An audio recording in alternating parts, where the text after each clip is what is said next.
Hello my dear students, നമ്മുടെ human resource മാനേജ്മെൻറ്റിൻ്റെ 42ാമത്തെ സെഷനാണ് ഇത്. നമ്മുടെ മൊഡ്യൂൾ 5 കോമ്പൻസേഷനിൽ ഇന്ന് നമ്മളുടെ ഈ സെഷനിൽ നമ്മൾ ആദ്യം സ്റ്റാർട്ട് ചെയ്യാൻ പോകുന്നത് essential features of A good compensation management. ഒരു നല്ല കോമ്പൻസേഷൻ മാനേജ്മെൻറ്റിൻ്റെ എസെൻഷ്യൽ ഫീച്ചേഴ്സ് എന്തൊക്കെയായിരിക്കണം? അതായത് നമ്മൾ ഓർഗനൈസേഷനിൽ നമ്മൾ ഫോം ചെയ്യുന്ന വേജ് ആൻഡ് സാലറി സ്ട്രക്ചർ എന്ന് പറയുന്നത് അത് നമ്മുടെ മാനേജ്മെൻറ്റും അതുപോലെ തന്നെ നമ്മുടെ എംപ്ലോയീസും അതുപോലെ ട്രേഡ് യൂണിയൻസും എല്ലാവരും ഒരേപോലെ അക്സെപ്റ്റ് ചെയ്യുന്ന രീതിയിലായിരിക്കണം. അപ്പം ഈ പറയുന്ന എസെൻഷ്യൽ ഫീച്ചേഴ്സ് ഉണ്ടെങ്കിലാണ് അവരെല്ലാവരും തന്നെ ഒരേപോലെ അത് അക്സെപ്റ്റ് ചെയ്യുന്നത്.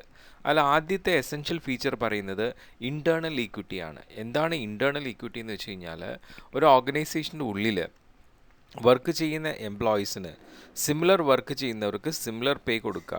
അതിനെയാണ് ഇൻറ്റേർണൽ ഈക്വിറ്റി കൊണ്ട് ഉദ്ദേശിക്കുന്നത്. അപ്പം ഓരോ ജോബിൻ്റെയും വർത്ത് അനുസരിച്ച് വേണം അവരുടെ വേജ് ഡിഫറൻഷ്യൽസ് വരാനായിട്ട്. ഓക്കെ, അതാണ് ഇൻറ്റേർണൽ ഈക്വിറ്റി. എക്സ്റ്റേർണൽ ഈക്വിറ്റി ഉദ്ദേശിക്കുന്നത് രണ്ടാമത്തെ ഒരു എസെൻഷ്യൽ ഫീച്ചറാണ്. അത് ഉദ്ദേശിക്കുന്നത് എന്താണെന്ന് വെച്ച് കഴിഞ്ഞാൽ, മറ്റുള്ള ഓർഗനൈസേഷനിൽ ഇപ്പോൾ നമ്മുടെ ഓർഗനൈസേഷനിൽ വർക്ക് ചെയ്യുന്ന എംപ്ലോയീസ് അവർ വർക്ക് ചെയ്യുന്ന നേച്ചറിന് മറ്റുള്ള ഓർഗനൈസേഷനിൽ എന്ത് പേയ്മെൻ്റ് ആണോ കൊടുക്കുന്നത് സിമിലർ ആയിട്ടുള്ള പേയ്മെൻറ്റ് തന്നെ നമ്മുടെ ഓർഗനൈസേഷനിലും കൊടുക്കുക. അതിനെയാണ് എക്സ്റ്റേർണൽ ഈക്വിറ്റി എന്ന് പറയുന്നത്. അപ്പം അത്തരത്തിൽ നമ്മൾ എക്സ്റ്റേർണൽ ഈക്വിറ്റിയുള്ള വേജും കാര്യങ്ങളൊക്കെ നമ്മൾ കൊടുക്കുമ്പോൾ അത് തീർച്ചയായിട്ടും നമ്മുടെ എംപ്ലോയീസിനെ മോട്ടിവേറ്റ് ചെയ്യുന്നതാണ്. ഈ ഇൻറ്റേർണൽ ഇക്വിറ്റി, എക്സ്റ്റേർണൽ ഇക്വിറ്റി ഇതൊക്കെ ഫോളോ ചെയ്യാൻ വേണ്ടിയിട്ടാണ് നമ്മുടെ ലേബർ ലോസിൽ വേജസിൽ നമ്മൾ ഓരോ ഇൻഡസ്ട്രീസിനും നമ്മുടെ ലേബർ ലോ കൃത്യമായിട്ടുള്ള ബേസിക് പേയും കാര്യങ്ങളൊക്കെ പറയുന്നുണ്ട്. അപ്പം അതാത് ഓർഗനൈസേഷൻ അവരുടെ ഇൻഡസ്ട്രിയൽ ലോ അനുസരിച്ച് അന്നന്ന ലെവലിലുള്ള എംപ്ലോയീസിന് അവിടെ ലേബർ ലോ പറയുന്ന പേ സ്കെയിൽ തന്നെയാണ് കൊടുക്കേണ്ടത്. അപ്പോൾ അങ്ങനെ കൊടുക്കുമ്പോൾ തീർച്ചയായിട്ടും നമ്മുടെ ഇൻറ്റേർണൽ ഈക്വിറ്റി, എക്സ്റ്റേർണൽ ഈക്വിറ്റി ഒക്കെ ഫോളോ ചെയ്യുന്നതായിരിക്കും.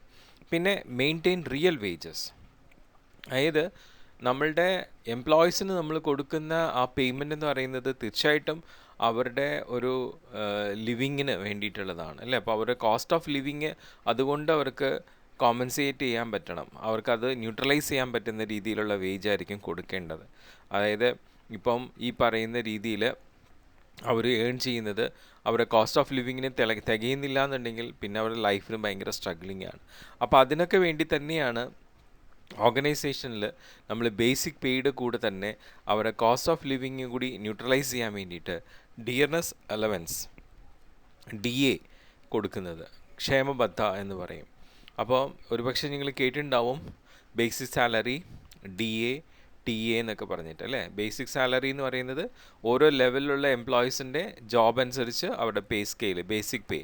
അത് കൂടാതെ ഡിയർനെസ് അലവൻസ്, പിന്നെ TA ട്രാവൽ അലവൻസ്, അങ്ങനെയുള്ള രീതിയിലാണ് നമ്മുടെ കോമ്പൻസേഷൻ വരുന്നത്.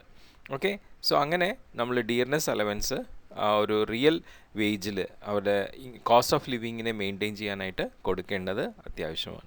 പിന്നെ ഫ്ലെക്സിബിലിറ്റി, എപ്പോഴും നമ്മളുടെ എക്കണോമിക്കൽ ആൻഡ് സോഷ്യൽ എൻവയോൺമെൻറ്റിൻ്റെ ചേഞ്ച് അനുസരിച്ച് നമ്മളുടെ വേജ് സാലറി സ്ട്രക്ചർ ഫ്ലെക്സിബിൾ ആയിരിക്കണം. അതായത് നമ്മൾ ലേബർ ലോയിൽ ഈ പറയുന്ന പേ സ്കെയിൽ, പല ലെവൽ ഓഫ് എംപ്ലോയീസിന് വേണ്ടിയിട്ടുള്ള പേ സ്കെയിൽ അവർ ഓരോ ടൈമിലും എന്ത് ചെയ്യുന്നു, ഓരോ 4 വർഷം കൂടുമ്പോഴൊക്കെ അപ്ഗ്രേഡ് ചെയ്യുന്നുണ്ടാവും. ഓക്കെ, സോ അങ്ങനെയുള്ള ഫ്ലെക്സിബിലിറ്റി. അപ്പോൾ ആ അപ്ഗ്രേഡേഷൻ അനുസരിച്ച് എല്ലാവരുടെയും എംപ്ലോയീസിൻ്റെയും വേജും കൂട്ടണം. ഓക്കെ, പിന്നെ എപ്പോഴും നമ്മളുടെ വേജ് ആൻഡ് സാലറി സ്ട്രക്ചർ എന്ന് പറയുന്നത് പ്രൊഡക്ടിവിറ്റി ആയിട്ട് ലിങ്ക് ചെയ്തിരിക്കണം. അതായത് എങ്ങനെയാണ് എംപ്ലോയീസിൻ്റെ പ്രൊഡക്ടിവിറ്റി കൂടുന്നത് അതനുസരിച്ച് അവിടെ പേയ്മെൻറ്റും കൂടുതലായിരിക്കണം. ആ രീതിയിൽ കോമ്പൻസേഷനാണ് നമ്മളുടെ എംപ്ലോയീസിനെ മോട്ടിവേറ്റ് ചെയ്യുന്നതും അവർ കൂടുതൽ എഫേർട്ട് ഇട്ട് ഈ പ്രൊഡക്ടിവിറ്റി ഇൻക്രീസ് ചെയ്യുന്നതും. ഓക്കെ, സോ ഇങ്ങനെയൊക്കെയാണ് നമ്മളുടെ എസെൻഷ്യൽ ഫീച്ചേഴ്സ് വരുന്നത് കോമ്പൻസേഷൻ മാനേജ്മെൻറ്റിൻ്റെ. പിന്നെ നമ്മുടെ കോമ്പൻസേഷൻ മാനേജ്മെൻറ്റിലെ എസെൻഷ്യൽ ഫീച്ചേഴ്സ് ആയിട്ട് വരുന്ന കാര്യമാണ് കോമ്പൻസേഷൻ എപ്പോഴും മോട്ടിവേഷൻ ക്രിയേറ്റ് ചെയ്യുന്ന രീതിയിലായിരിക്കണം. അതിൽ വേണ്ട രീതിയിലുള്ള ഇൻസെൻറ്റീവ്സ് കാര്യങ്ങളൊക്കെയും പ്രൊഡ്യൂസ് ചെയ്തിട്ടുണ്ടാവണം. പിന്നെ സ്റ്റെബിലിറ്റി, ഞാൻ നേരത്തെ പറഞ്ഞല്ലോ ബേസിക് പേ സ്കെയിൽ. ആ പേ സ്കെയിൽ എന്ന് പറയുന്നത് ഇപ്പോൾ പല ജോബിൻ്റെ ആപ്ലിക്കേഷൻസിലൊക്കെ നമ്മൾ കാണാറുണ്ട് പേ സ്കെയിൽ ഇന്ന തൊട്ട് ഇന്ന വരെ. That means starting pay scale അത് ഓരോ 4 years അല്ലെങ്കിൽ 5 years റിന്യൂ ചെയ്യുന്നുണ്ടാവും. എന്നിട്ട് അത് ലാസ്റ്റ് വരുന്ന ആ ഒരു മാക്സിമം പേ സ്കെയിലാണ് അവർ pay scale from this amount to this amount എന്ന് കാണിക്കുന്നത്. അപ്പം ഇവിടെ ഒരു പേ സ്കെയിൽ സ്റ്റാർട്ട് ചെയ്യുമ്പോൾ അതിൽ ഫ്ലെക്സിബിലിറ്റി ഉണ്ടാവണം. അതിൽ ഇടയ്ക്കിടയ്ക്ക് ചേഞ്ചസ് വരാൻ പാടില്ല. അത് പീരിയോഡിക് ആയിട്ടുള്ള ചേഞ്ചസേ വരാൻ പാടുള്ളൂ according to the labour laws. പിന്നെ റിസൾട്ട് ഓറിയൻറ്റഡ്, നമ്മൾ പറഞ്ഞു നേരത്തെ നമ്മുടെ കോമ്പൻസേഷൻ അവരുടെ പ്രൊഡക്ടിവിറ്റി ആയിട്ട് റിലേറ്റഡ് ആണ് എന്ന് പറഞ്ഞിട്ട്. അപ്പം എത്ര കണ്ട് എഫേർട്ട് ഇടുന്നുണ്ടോ അതനുസരിച്ച് നമ്മൾ അവരുടെ വേജ് ഇൻസെൻറ്റീവ്സ് ഒക്കെ കൂട്ടണം. ഓക്കെ, നല്ല എഫിഷ്യൻറ്റ് വർക്കേഴ്സിന്. പിന്നെ സിംപ്ലിസിറ്റി, നമ്മൾ ഫോം ചെയ്യുന്ന വേജ് ആൻഡ് സാലറി സ്ട്രക്ചർ വളരെ സിമ്പിളായിരിക്കണം. സോ ദാറ്റ് ഏതൊരു എംപ്ലോയിക്കും അവർക്ക് കിട്ടേണ്ട ആ പേ സ്കെയിലിനെ കുറിച്ച് ഒരു നല്ല അണ്ടർസ്റ്റാൻഡിങ് ഉണ്ടായിരിക്കണം. അപ്പോൾ ഇതൊക്കെയാണ് നമ്മളുടെ നല്ല ഒരു കോമ്പൻസേഷൻ മാനേജ്മെൻറ്റിൻ്റെ എസെൻഷ്യൽ ഫീച്ചേഴ്സ്. ഇനി നമ്മൾ കോമ്പൻസേഷൻ ഫോം ചെയ്യുമ്പോൾ എന്തൊക്കെ പ്രിൻസിപ്പിൾസ് ആണ് ഫോളോ ചെയ്യേണ്ടത്? അതിൽ പറയുന്ന പ്രിൻസിപ്പിൾസ് എന്താ വെച്ച് കഴിഞ്ഞാൽ, നമ്മളുടെ ഈ പറയുന്ന ഓർഗനൈസേഷനിൽ നമ്മൾ ഓരോ ജോബ് ലെവൽസിനും പല different skills, responsibilities, exertions, working conditions ഒക്കെ ആയിരിക്കും. അപ്പോൾ ആ രീതിയിൽ ഓരോ ജോബ് ലെവലിലും നമ്മൾ ഫിക്സ് ചെയ്യുന്ന ആ ഒരു സാലറി അല്ലെങ്കിൽ വേജ് എന്ന് പറയുന്നത് അത് യാതൊരു കൺഫ്യൂഷനും ഇല്ലാതെ കൃത്യമായിട്ടുള്ളൊരു പ്ലാനിങ്ങിലൂടെയാണ് ഡിറ്റർമിൻ ചെയ്യേണ്ടത്. അതാണ് ആദ്യത്തെ പ്രിൻസിപ്പിൾ.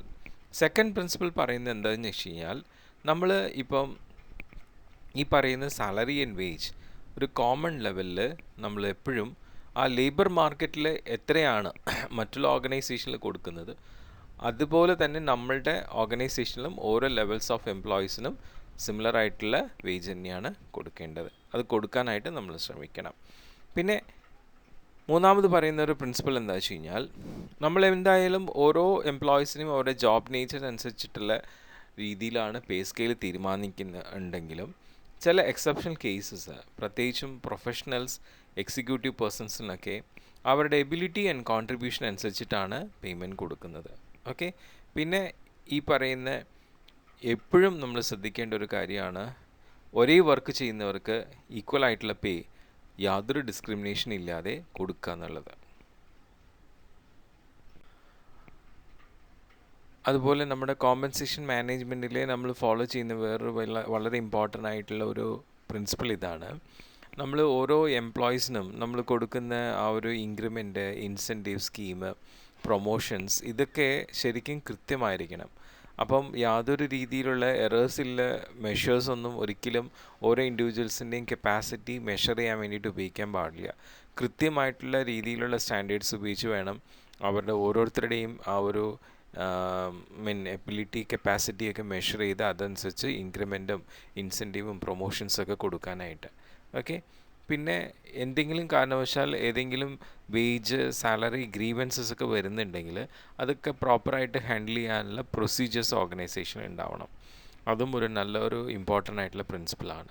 പിന്നെ അതുപോലെ തന്നെ എന്തെങ്കിലും രീതിയിൽ നമ്മളുടെ വേജ് റേറ്റ് ഡിറ്റർമിൻ ചെയ്യുന്ന കാര്യങ്ങളെക്കുറിച്ച് വരുമ്പോൾ അതിനുള്ള പ്രൊസീജിയേഴ്സൊക്കെ കൃത്യമായിട്ട് ഓർഗനൈസേഷൻ എംപ്ലോയീസിനെയും ട്രേഡ് യൂണിയൻസിനെയും അറിയിച്ചിരിക്കണം. അവിടെ യാതൊരു കോൺഫിഡൻഷ്യാലിറ്റീൻ്റെ ആവശ്യമില്ല. ക്ലിയർ ആയിട്ടുള്ളൊരു അണ്ടർസ്റ്റാൻഡിങ് നമ്മുടെ മാനേജ്മെൻറ്റിനും എംപ്ലോയീസിനും ട്രേഡ് യൂണിയൻസിനും ഒരേപോലെ വേണ്ടത് വളരെ അനിവാര്യമായിട്ടുള്ള കാര്യമാണ്. അങ്ങനെ ഉണ്ടെങ്കിൽ മാത്രമേ എംപ്ലോയീസ് സാറ്റിസ്ഫൈഡ് ആവുള്ളൂ. ഓക്കെ, പിന്നെ ഈ പറയുന്ന എംപ്ലോയീസിന് നമ്മൾ കൊടുക്കുന്ന വേജ്, സാലറി, കോമ്പൻസേഷൻ എന്ന് പറയുന്നത് ആ എംപ്ലോയിക്ക് അയാളുടെ ഫാമിലിയായിട്ട് ഒരു റീസണബിൾ സ്റ്റാൻഡേർഡ് ഓഫ് ലിവിങ്ങിൽ ജീവിക്കാനായിട്ട് സപ്പോർട്ട് ചെയ്യുന്ന രീതിയിലായിരിക്കണം. പിന്നെ എപ്പോഴും വേജ് ആൻഡ് സാലറി ഫ്ലെക്സിബിൾ ആയിരിക്കണം. ദാറ്റ് മീൻസ് മാറ്റത്തിന് വിധേയമാവാനുള്ള സാഹചര്യങ്ങൾ അതിലുണ്ടായിരിക്കണം. പല ഓർഗനൈസേഷൻസിലും പേ സ്കെയിലുകൾ അപ്ഗ്രേഡ് ചെയ്യുന്നുണ്ടെങ്കിലും അവർ പ്രോപ്പറായിട്ട് അപ്ഗ്രേഡ് ചെയ്യാതെ അങ്ങനെ തന്നെ വയ്ക്കുന്ന പ്രതിഭാസങ്ങളൊക്കെ ഉണ്ട്. സോ ആ രീതിയിലൊന്നല്ലാതെ എപ്പോഴൊക്കെയാണ് പേ സ്കെയിൽ അപ്ഗ്രേഡ് ചെയ്യുന്നത് അതനുസരിച്ച് എംപ്ലോയീസിനും അവരുടെ പേ സ്കെയിലും കാര്യങ്ങളൊക്കെ അപ്ഗ്രേഡ് ചെയ്ത് കൊടുക്കണം. ആ രീതിയിലുള്ള ഫ്ലെക്സിബിലിറ്റിയാണ് ഉദ്ദേശിക്കുന്നത്.